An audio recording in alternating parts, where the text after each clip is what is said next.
Yes, thank you so much, Ms. Kylan. An absolute honor to be here in front of you, and I'm very, very humbled by the opportunity and the ask to come present during October, the month of October, Women's Health and Menopause Month. So thank you very much. Very briefly, my name is BJ Ho. I'm a physician in Phoenix.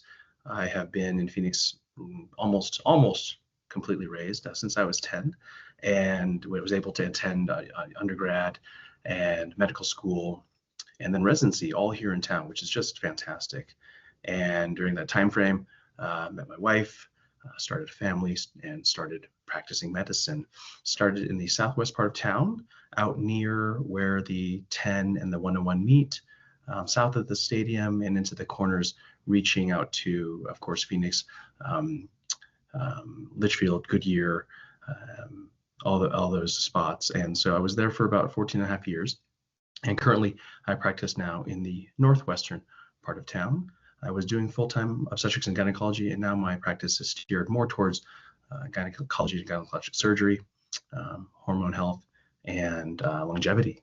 So without further ado, I'd like to focus today on menopause, of course, and there's so much to go over, but I really wanted to try to get to probably the most, let's say, robust and I guess the juiciest bite of the fruit with regards to hormones and menopause. So we'll get right into it.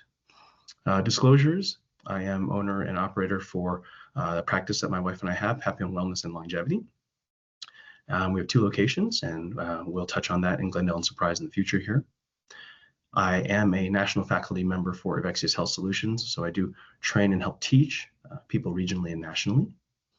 And then finally, I am, as aforementioned, a practicing now gynecologic physician and surgeon with Advanced Women's Care. So QR codes for Papillon on the bottom left and for Evexius Health Solutions on the bottom right. Now, as far as what we hope to accomplish today going forward, there will be no test questions or quizzes. You don't have to get anything correct in order to earn your 5 points, but thank you for being here. Number 1, understand the basic hormones of the menstrual cycle. 2, define menopause biochemically and clinically. 3, learn about the risks of menopause. 4, discover options for treatment. And I tried to be as broad and inclusive here as possible. And then finally, and probably most interestingly, 5, learn about the risks associated with treatments and with menopause in general, as we mentioned in 3. So this conversation starts and ends really with the word not only menopause, but hormones. And everyone is really familiar with the idea and what may be offered or what may contain risk when we use that word. But applies to such a broader aspect of our physiology, and not just our physiology, interestingly enough. So hormones are entities that carry a signal from one part of an organism to another. And classically, we have a lot of these signals defined in human anatomy and physiology. But this isn't just humans or animals, but also exists in the plant and fungi world. So this is long been perfected and specialized, and all forms of life are such miracles, but it's just wild learning more and more and peeling back the layers of the onion more and more. The origin of the word comes from the Greek hormon, and it literally means to either set in motion or to excite or to create an outcome. This was first coined in 1905 by Ernest Starling. So hormones, we mostly understand them as sex hormones, but anything that can transmit a signal with a desired end result across a distance is a hormone. So we think of sex hormones based on cholesterol, that is the backbone, but other signals can be protein sequences, amino acids, other signals that have nothing to do with the cholesterol and sex hormones. But we're definitely going to get into the ones we know the most about. So here then, a representation, not every single one, but the most important ones with regards to menopause in the female body. Estrogen and progesterone, everyone's familiar with. Inhibin has an interesting role. Testosterone which is very, very nouveau. There's a lot more conversation circulating around this in the past few years than ever before. And then finally, thyroid. And so when we have aspects of symptoms and when we are approaching a certain part of our physiologic lifespan, there are changes that take place that I'm going to describe to you with the next slide. And it can really illustrate some of the things that we feel and yet can't necessarily describe or label. And interestingly enough, these aren't necessarily definable aspects when you look at the way we can evaluate these levels in the blood. So commonly, we can look at hormones in a very basic way, getting a blood draw and checking to see how much of a particular value is in the serum. And that is an incredible advancement with regards to medicine, but it's also quite basic because it just doesn't tell the whole story. This is a very, very complete, complex, and all-encompassing slide. This slide essentially is able to describe everything for the female starting at menarche or onset of periods, basically through the rest of their life. And it's just absolutely amazing. It's so intricate and it's so perfect. And yet so many things can go wrong with our aspects of blood work and generalizations. So if we start with what happens with the menstrual cycle, we'll see on this graph, we'll go from left to right. And we're not going to pay too much attention to definitions of these entities, but just understand that cycle day 1, or the menstrual cycle, begins this entire cycle. And that period on average might last 3 to 4, 5 to 7 days. It's often on average every 4 weeks. And so we see there's a midpoint between the first half and the second half. The first half of the cycle is marked by FSH signaling, which is in pink. That stands for follicle stimulating hormone. And that is trying to grow and mature an egg. So during the first 14 days, starting with the first day of the period, the FSH signal rises in order to encourage the maturation and development of actually a group of eggs. Let's just call it a dozen. And those dozen eggs start to grow, start to incubate, but only one will become the mature follicle, destined to ovulate. The other 11 of the dozen, at some point, because whoever's in first place becomes so far ahead, the other ones then fall back and actually regress. So as the FSH rises and develops this maturing egg, estradiol in blue, as you can see in the middle of that graph, is starting to really pick up. So you get through the first week, and then into the second week, you can see that it really starts to ramp up and accelerate. And when that gets high enough and strong enough, and that's because the egg is getting mature enough, then at approximately the midpoint of this graph, you see this red line called LH, and it is the sharpest mountain peak. And that's because of a very brief signal. It requires a mature egg, and it requires strong enough estradiol signal in order to create almost like a firework explosion of this one entity, LH. It goes up and then comes down just as rapidly as it went up. That signal only lasts about 36 hours in the body. But that midpoint is the definition of, or the timing for, ovulation. So now that mature egg is released, and the first half is defined as the follicular or proliferative phase. And so there at the bottom, after the period, you see that that representation in red is the lining. That starts out very, very light and then starts to grow, and so it proliferates and thickens. And as it reaches ovulation point, then you'll see that the rate of growth is not that high. It actually then, from then on, starts to mature. So if we look at our hormones, we haven't talked about the green line, and that's progesterone. So after ovulation occurs, then progesterone is being produced by the ovary. And this is the only part of the cycle that progesterone exists. And its job is to hold the endometrium steady, continue to support it, mature it, make it even fluffier and robust with blood flow and nutrients, so that if a pregnancy occurs, then the embryo can settle on the endometrium and start the process of replication and maturation to become a fetus. As we reached the second half there of the second phase, the secretory phase or luteal phase, then as we wait and no pregnancy signal is observed, eventually all the hormones will then fall down and drop to their premenstrual levels or their baseline levels, and that will precipitate or lead to the period. So the endometrium will then plan to be released by the body and slough or fall out, so to speak, and that produces the menstrual cycle. And so then that's 4 weeks divided into 2 phases that are 14 days apiece, and we go right back then to the beginning, day 1 starting with the period, and we start over again. And this is every month once we start having a period, all the way until we get towards the menopause transition. So we have some kind of basic numerical representations on the left and right of the screen. So during the course of cycling and producing eggs and the body kind of being ready for conceiving at any point, our FSH tends to be certainly below 25 and most often technically quite lower, LH below 20-25. Estradiol, E2 there is anywhere from 20 to 800, and that's just a general reference range. It can be very, very low at times and then very high.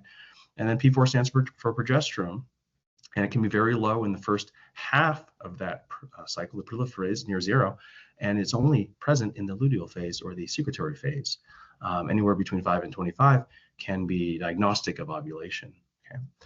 When we enter our, on average, if the average age of menopause in this country is 51, when we enter our 5th decade, let's say 42, 43, 44 or so, there's a window of time that's defined as 4 to 7 to 8 years before the menopause as the menopause transition.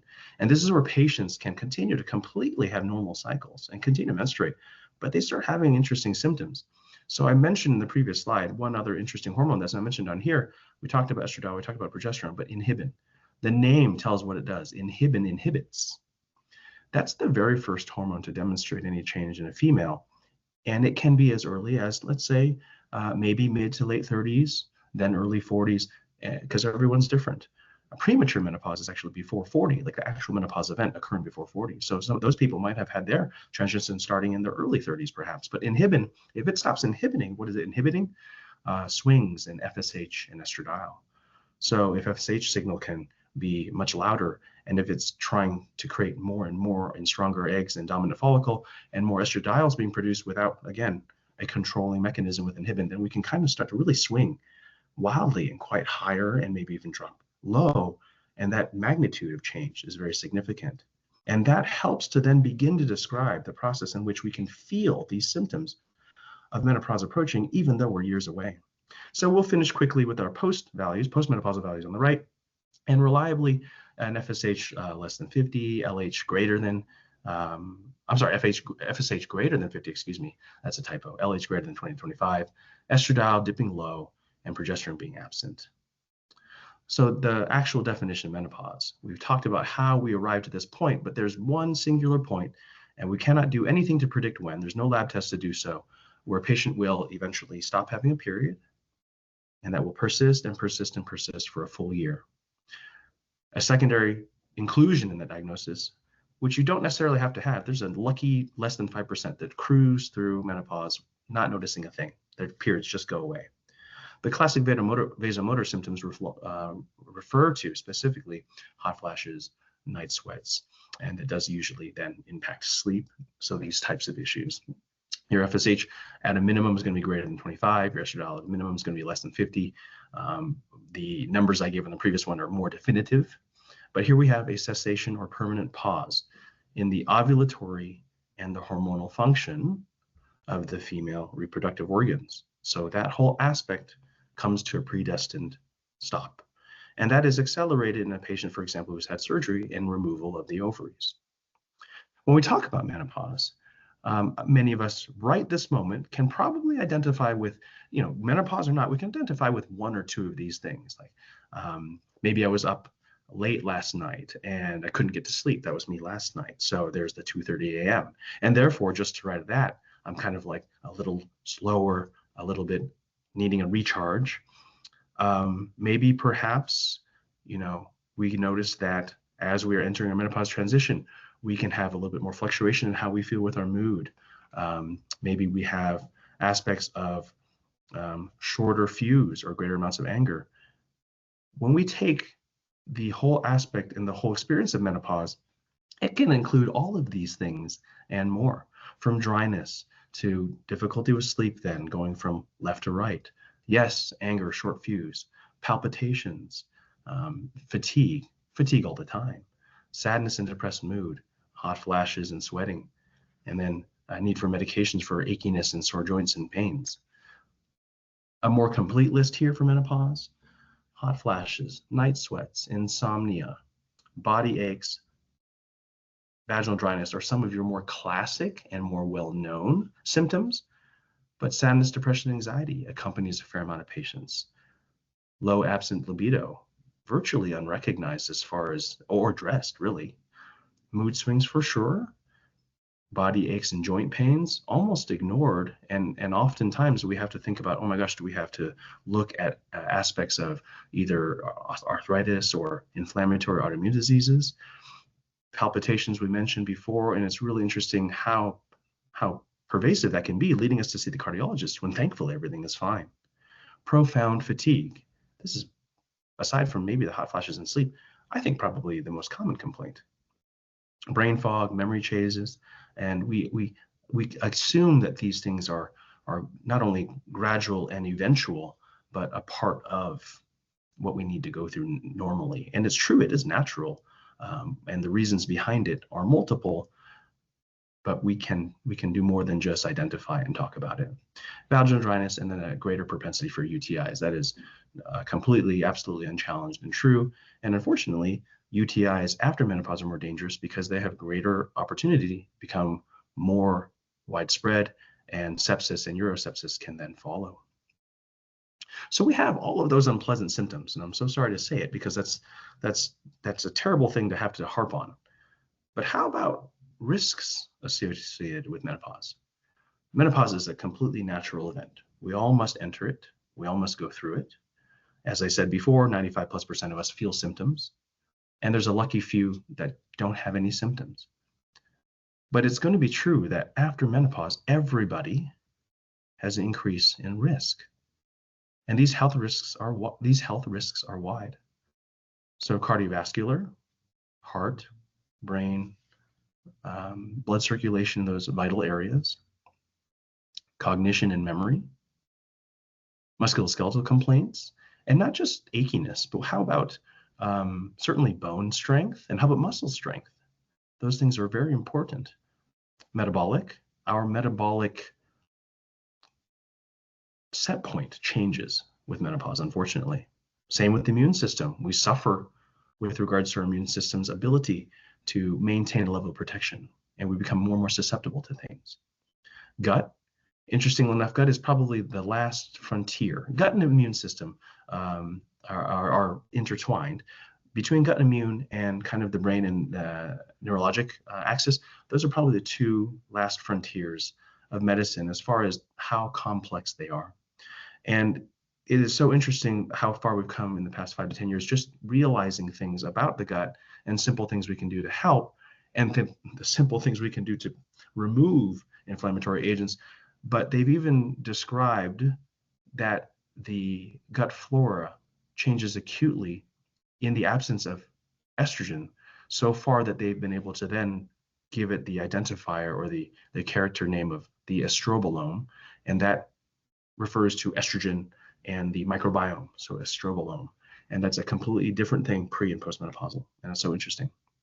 Urologic, the aforementioned UTIs, vaginal dryness, discomfort with intercourse. Malignancy, unfortunately, occurrences and risk rise after menopause. Now on this list, we have multiple systems, and the previous 2 slides, multiple symptoms. How do we address those things? We can find, and we have in our armament, a whole library of quote unquote medications in order to address each one of these things nearly. But when we're addressing one thing with one medication, what is it doing to the other system or another risk factor? Or what side effects does that have? So that's something to kind of keep in mind as we go through some of the discussion with regards to options. And then finally, with regards to risks after menopause, again, going through menopause is an involuntary event. It's natural. We are meant to, unfortunately, reach that point and really, really stop producing hormones the way we did before menopause.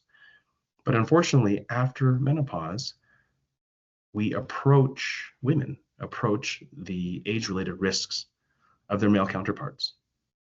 The top 5 leading causes of death in women in the US: cardiovascular disease, cancer, stroke, dementia, and accidents. And how many of those reflect these listed risks after menopause? All of them. And accidents are going to include, of course, trauma like car accidents and that type of thing. But how about falls? Osteopenia, osteoporosis, decreased muscular strength. These are all valuable.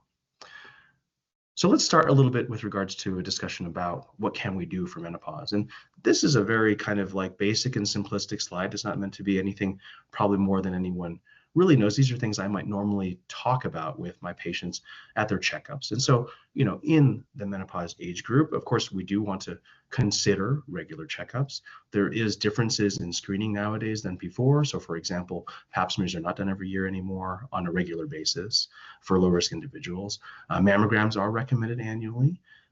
Keeping up on vaccines, of course, exercise, sleep, and diet here. And I might always recommend some of these things, for example, to all patients because they're just the highest yield and also zero quote unquote risk or concern. So vitamins A, D3, K2, which are magnanimous for bone strength.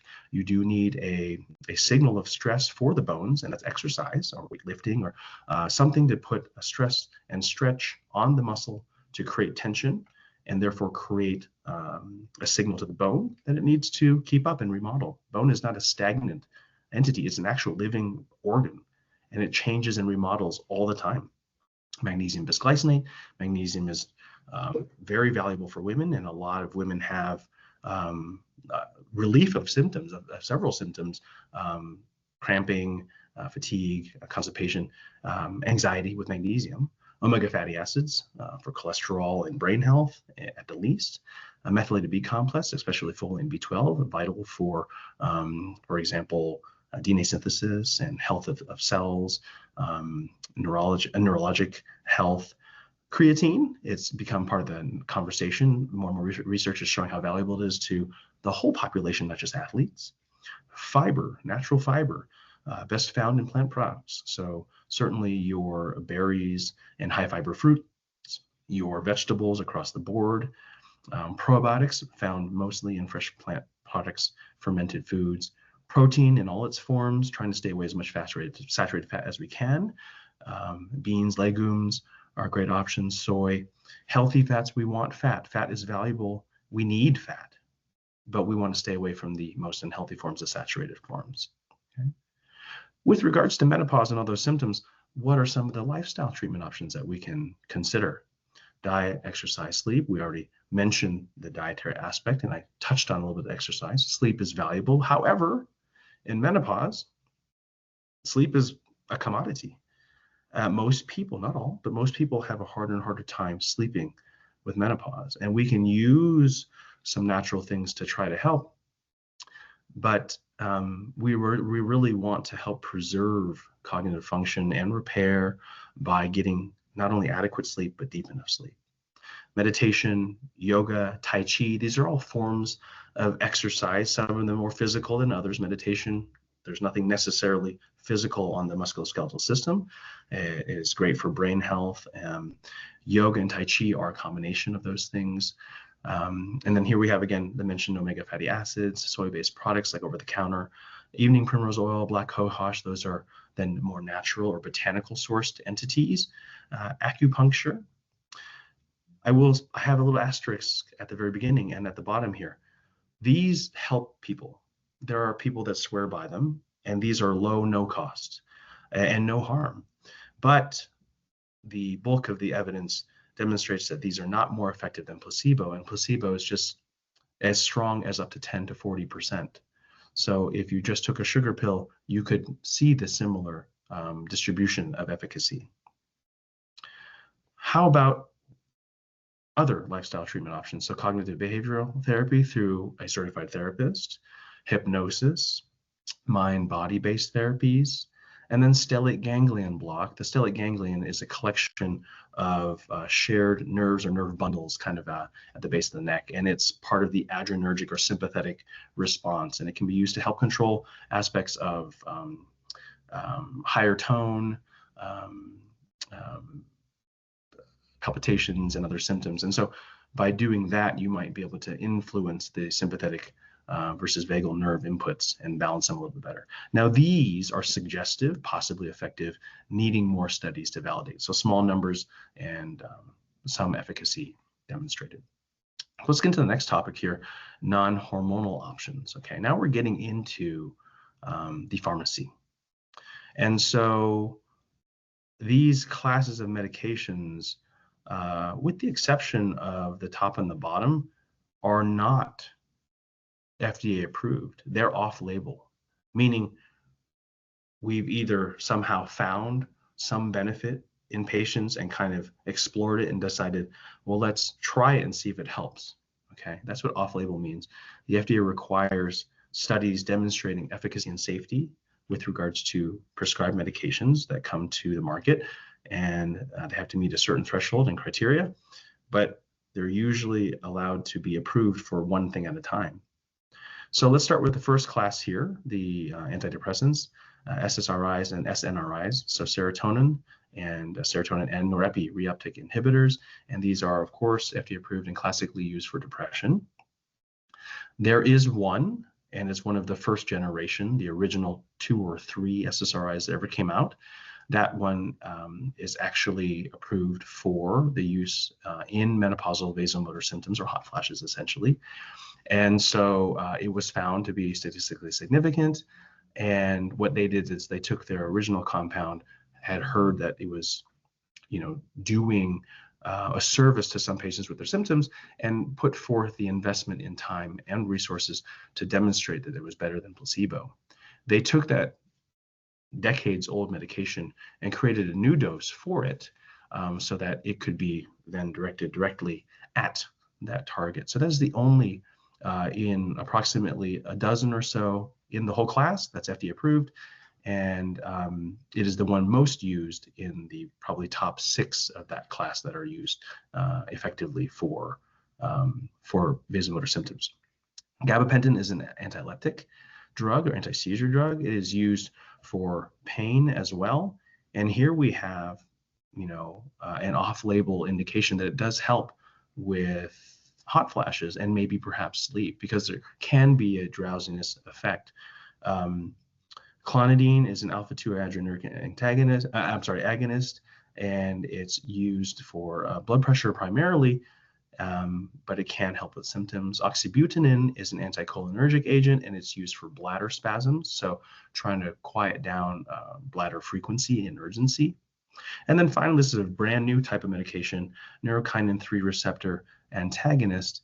And basically, when estrogen drops because of menopause, it has itself a controlling or an inhibitory effect on neurokinin B, and that signal activates the neurokinin 3 receptor. And so that value gets too excitatory in menopause. And so this fezolinetant is able to then quiet down and suppress that by blocking the receptor. So all of these are non-hormonal.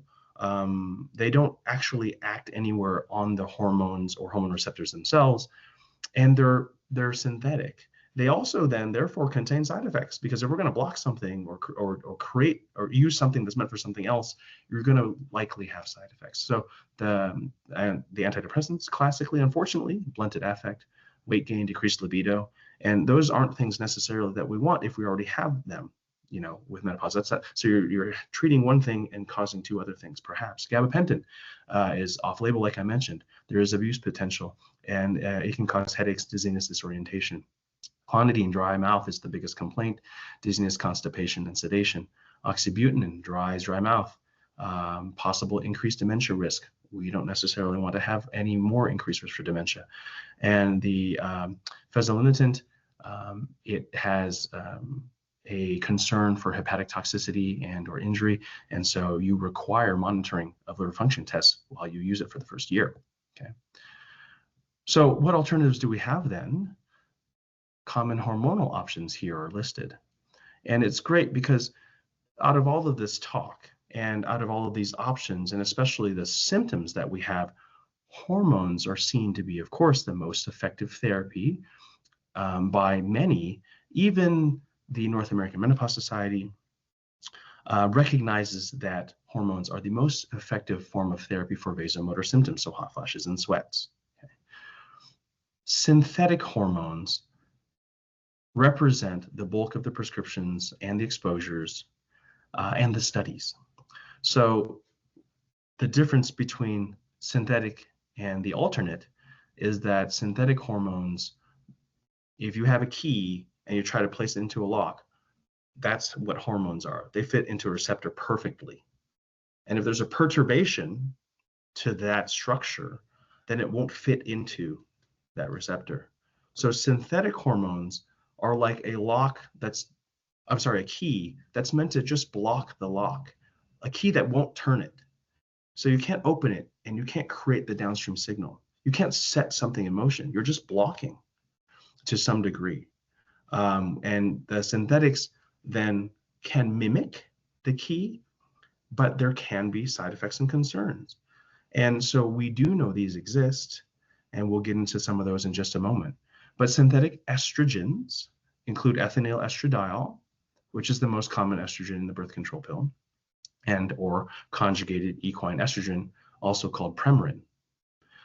Progestins are synthetic progesterone, and the two most common are medroxyprogesterone acetate and norethindrone acetate, and both are found in birth control. The medroxyprogesterone acetate is more commonly used for bleeding and postmenopausal hormone therapy.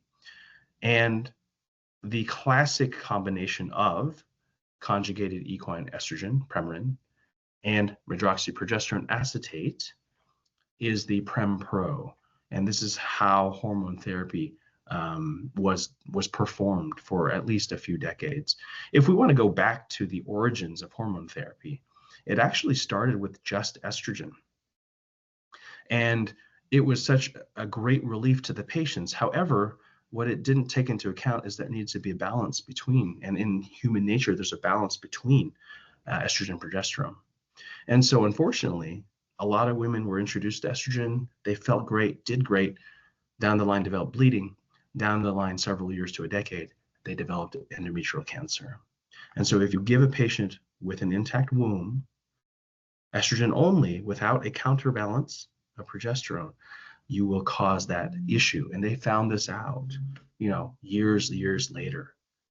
And so they discovered that they needed to counterbalance. And so they created a usage of estrogen continually and using progestin, medroxyprogesterone acetate, for about 10 to 12 days a month. And that produced a reliable withdrawal bleed, and then therefore controlled and removed that risk for endometrial cancer. And so earlier on, women after menopause on hormone therapy were destined to continue having a period. It would get lighter and lighter with years of use, but that's how that develops. And then women didn't want to have periods, so that's where the continuous use of both estrogen and progestin came about. But those estrogens, synthetic estrogens, and progestins, synthetic progesterones, are completely different. Like I mentioned, I'm trying to make sure there's a clear difference between synthetic and bioidentical. Bioidentical estrogen is commercially 17-beta estradiol that is available in the standard pharmacy in the form of a patch or a tablet. And progesterone is progesterone. There's only one progesterone. And that estradiol and progesterone are biochemically the exact same structure as your and my body. And there is a distinct difference. It was not recognized for the longest time. Over the past decade, the nomenclature and or the line in the sand was drawn, and now studies and literature reflect that there is beginning to define a distinct difference between the two, and it matters. How did we come upon all of these concerns with regards to hormones and their risks? And it's not that we can't, not that we want to ignore anything. We want to recognize things for what they are. And oftentimes early on, as we talked about with regards to the onset of hormone treatment with just estrogen only, we're trying to do good, but we find out things there turned very bad. So back in the mid 1990s, the Women's Health Initiative put together an enormous task and created the largest study ever for women's health. Over 16,000 women, a study meant to last 8 years between 1993 and 1998, and total cost $625 million, over $500 million to conduct this study. And essentially, when we try to distill the main headline, unfortunately, what came out ahead of any published literature, any studies in periodicals such as the Journal of the American Medical Association, the Lancet, the New England Journal of Medicine, nothing like that. It was in Time magazine, and they announced with fanfare that hormones cause breast cancer. Within that first year, I think 50% of women lost their prescription medications, or they electively decided to quit, or their providers wouldn't write them any longer. Whatever the reason was, lost access to hormones. And in the years following, that number dropped and dropped and dropped. The major findings were that hormones were not, as assumed, a primary protective agent for cardiovascular disease. In fact, in the groups utilizing the hormones, there was an increase in cardiac and blood clot events, including stroke, and that there was a concern for an increased rate of breast cancer. If we want to be accurate and define that risk, there were two groups receiving hormone and then placebo, so nothing. The group receiving estrogen only actually had a downward inflection in their risk, and the estrogen plus progestin had an upward inflection in their risk. The study was halted at 5.2 years because they didn't want to create more disease. And do recall, and it didn't pop in, I'm sorry, there it is, that the Women's Health Initiative, the WHI, used synthetic estrogen in the form of conjugated equine estrogen, Premarin, and synthetic progesterone or progestin in the form of Provera, so Prem-Pro. Those were the agents used and studied, and those are the risks that were then equated, and then those risks were then applied to all hormone use, in the interest, of course, of protecting women.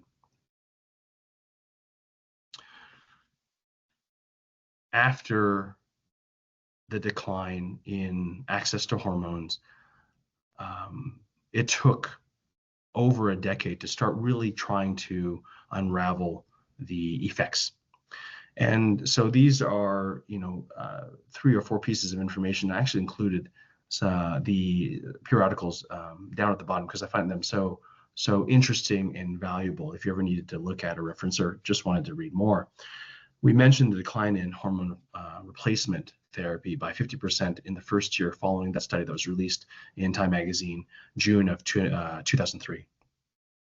So in 1999, the last year before that study, where they tallied up the relative prevalence of hormone replacement, 27% of women were receiving prescriptions for hormone replacement. Then 2 years after the study, that dropped to 12%. In 2010, 6.9. In 2020, only 4.7% of menopausal women were receiving prescriptions for hormones. And that's because we, as physicians, were doing all of our due diligence following these recommendations and guidelines that came out from that study and applying those risks to all forms of hormone replacement. So retrospective analysis was able to determine that to patients who had hysterectomies and had their ovaries removed, there was a $4.1 billion increase in costs for 37,000 excess events, including breast cancer, coronary heart disease, colon cancer, and fractures among women in their 50s. This is just in that sixth decade. Okay, a $4.1 billion increase because there was an increase in these events secondary to the stop in hormones. And then someone did the extremely complicated calculation that in that age group, 50 to 59, and during those decades, that decade and a half following that study, at least 18,000 and up to 91,000 plus additional deaths occurred prematurely because of loss of hormone exposure. So these are pretty interesting and sobering statistics. And this is actually, remember what I said, the distinction between synthetic hormone and bioidentical hormone couldn't mean more. And what I mean by that is, if that study had been done with bioidentical hormones, I think that the data continues to accrue and has always been argued that it would not be in excess of 37,000 events and less than the increased mortality rate listed there compared to the synthetics. And the synthetics do contain risk. The synthetic estrogen taken orally increases the blood clotting, heart attack, thrombophilic nature of our blood. The progestin, medroxyprogestin acetate, is implicated most strongly out of all of the progestins, and not progesterone, in potentially increasing one's risk for breast cancer. So I hope that was not too much time spent on that now almost 25-year-old study, but it's very important because that's where a lot of our guidance has come from. And that shows up in the fact that in 2020, less than 5% of women were offered hormone replacement, when the answer to many symptoms and the best therapy is hormone. How about testosterone? This has come to the nearly the same forefront of the conversation as menopause in general. And it's important to notice several things: that testosterone is FDA approved for men. It's seen as a male hormone, but women also produce testosterone. It is not a male hormone. It is shared amongst the species and not just the human species. It is produced by the ovary and adrenals. The receptor for the androgen, the testosterone or androgen receptor, that gene is found on the X chromosome, not the Y chromosome. And females had more testosterone in their body when they were before menopause, when they had hormones circulating. They had more testosterone than they did estrogen and progesterone added together. So testosterone is beginning to be noticed, and it helps with regards to these symptoms here: sleep, energy, or helping with fatigue, body composition. After menopause or as we near it, it's very difficult to maintain muscle tone or to build muscle. That's not across the board, but very many people find it more and more difficult after menopause to maintain those things with the same inputs. Bone density, muscle equates to bone density. Carrying a load equates to greater bone density and remodeling. Mood, depression, anxiety.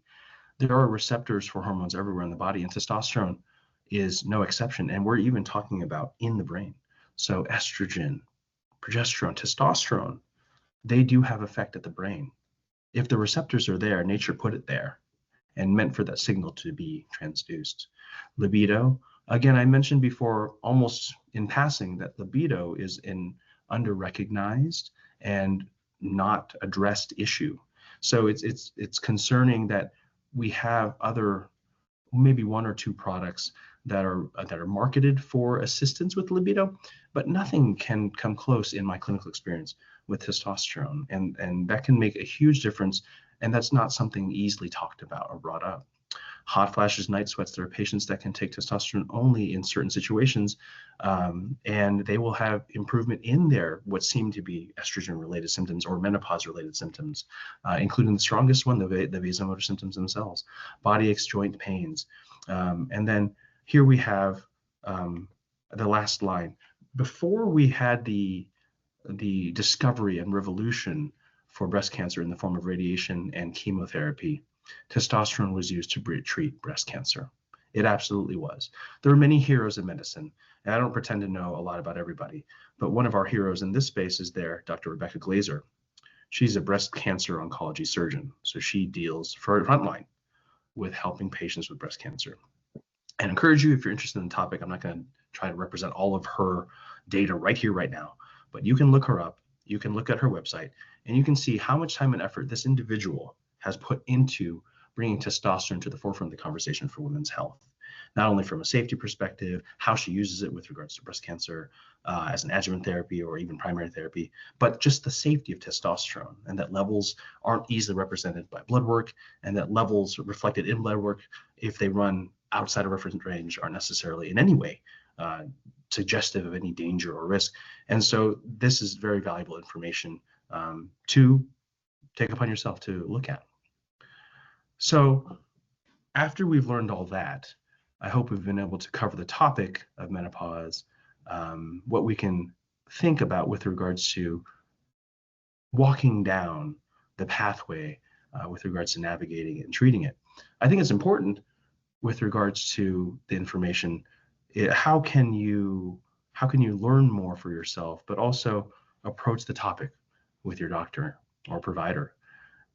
So these are a list of questions I thought that'd be valuable, but also hopefully, that would permit a conversation to take place, and they aren't meant to be standoffish or in any way diminutive.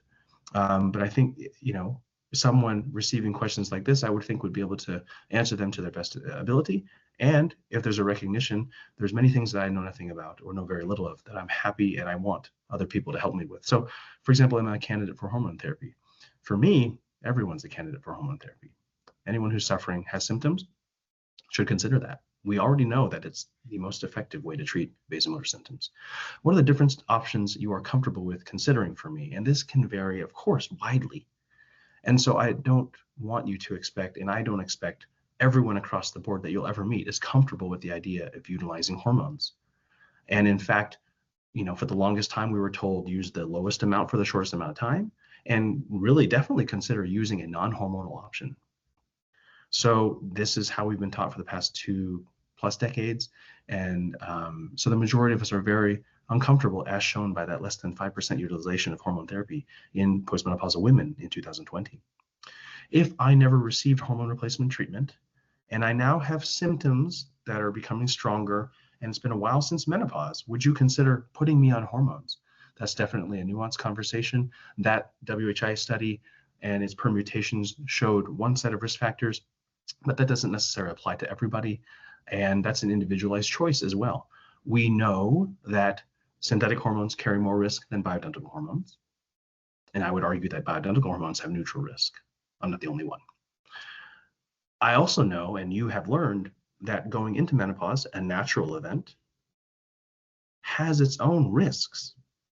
So if you're suffering, especially, and you are also accumulating those risks over time, that is, the score on outcomes there is poor on all areas. So if there's a way to relieve someone's symptoms, make their quality of life better, improve their depression scores, activity scores, all these things, that could only increase one's health.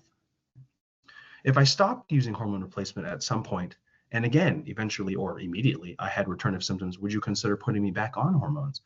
And that's something that they would have to be comfortable with. Guidelines are consider using a non-hormonal entity at that time. If it doesn't work, then yeah, okay, go back to hormones. But again, that's considering the risks with synthetic hormones in my mind. Do you have someone you trust to refer me to if I have additional questions? And this is, I think, a great way that if you think you need more information or if you'd like to have a second opinion, there's nothing wrong with asking. Okay, we can't all know everything, and I certainly don't profess to either. Take-home messages. Menopause is a natural event. It unfortunately imposes health risks and impacts women's longevity. Hormones are first line for treating vasomotor symptoms. They're the most effective thing. Bioidentical hormones are a real distinction from alternative synthetic options and other options as well, non-hormonal options definitely.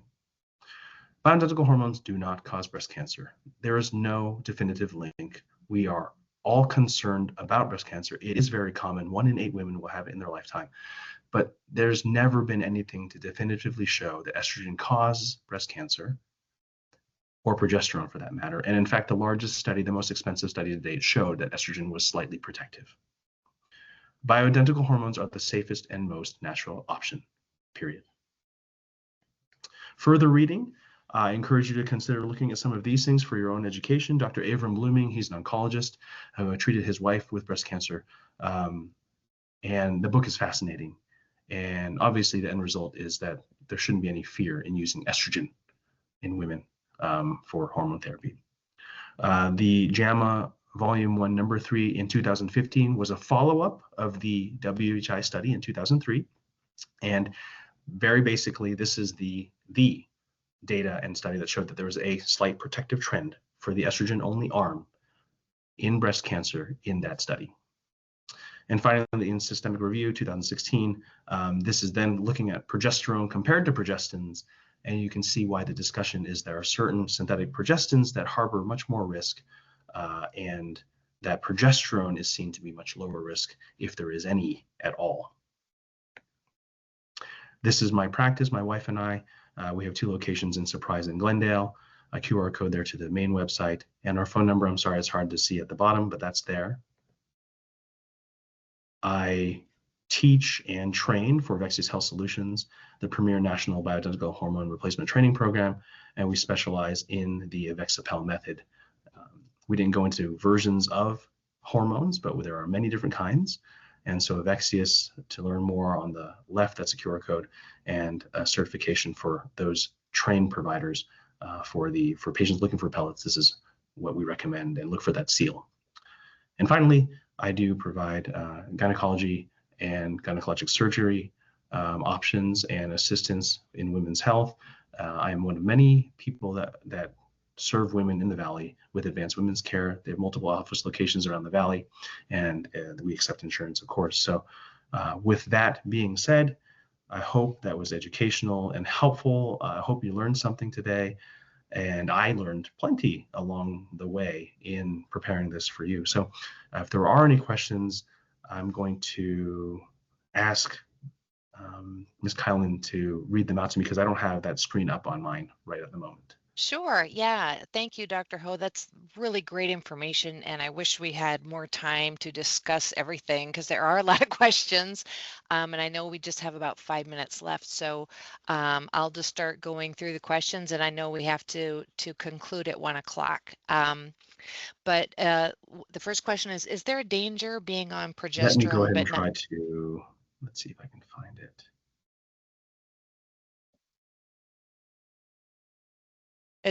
Is there a danger being on progesterone but not estrogen? So if there are questions, you can go live, and or if there's questions in the chat. I just found the chat box. Oh. Okay, let's see. First question, is there a danger being on progesterone but no estradiol? No. Thankfully, the opposite is not true. Estradiol and no progesterone in a patient with a uterus is dangerous. If a patient's had a hysterectomy, because of that study, there's a convention that you will only get estrogen, and that's okay because there's no uterus to have cancer. But I offer those patients progesterone because progesterone is a natural hormone that we all would benefit from. So next question, I'm 43 years old, total thyroidectomy in 13, anxiety in 2014, no period in 15 years with a Mirena IUD. Aha, good. How will I know I'm going through perimenopause and menopause? Yes. So that's where the lab values come in. Most of the patients will probably have some level of symptoms. They get worse when menopause actually occurs. The fact that you're not quite there at the average age, it's just an average. It can happen at 42, 43. It can happen at 55, 58. But if you have strong symptoms, and any one of us would probably at that point then just check your lab work to see if you exceed the threshold for FSH and LH, and if estradiol is quite low. Does anything look different regarding perimenopause, menopause for women who don't end up having children? It might be a little earlier, but otherwise, symptom-wise, and the experience is so wide, that's going to be the same for everyone. I think there's a follow-up question with regards to a genetic test that my DNA doesn't react well with SSRIs, and those are the classic antidepressant class. How important is it to find out what our DNA can tolerate? DNA testing is out of pocket, and it's all, I believe, direct to consumer, which means there's a level of faith we put in them. I do use some of these types of things in my maybe adjacent practice, so I recognize that there can be value, but you have to take it potentially with a grain of salt. And I don't have any recommendations for that because there's so many different ways to look at new tests evaluating different aspects of health and prevention with DNA, because we don't even know everything about the DNA yet. So I won't ever put a strong recommendation on doing that. And I don't really myself have any knowledge of any of such tests that would help in the management of menopause. Can you please post the contact details again at the end? Yes, I will. What are best tests to do to determine what is causing me to wake up at 3 o'clock almost nightly? I do believe that that is definitely a very strong symptom. You're not alone. It can be present before menopause. It's not necessarily just menopause. So seeing someone who's relatively comfortable with the topic and might be able to help with lab work can identify some hormonal reasons for that. So can you, yes, the screen back with the QR code, yes, of course. What is wait time? Thank you so much. I know that my office schedule is about a month out for insurance-based office gyne, and our hormone schedule and or wellness side is about 2 weeks out. And thank you all very much for attending. The test that might be, again, it's several things and you have to try several things, but I'm suspicious for DHEA for the question with regards to 3 a.m. waking, DHEA sulfate. I'll go back to my presentation as requested, put that up to finish. And again, thank you so much for attending. I was very, very honored to be here. And so here we have our hormone practice in 2 locations. That's the QR code for the website. More information can be found there. Yeah, The thank you, next Dr. one Ho. is, that one wasn't asked, and here is the medical office or insurance-based medical office slide. There's a central number on the bottom, and the Glendale number there is the one that pertains to my practice. Thank you very much again. I was very honored with your time.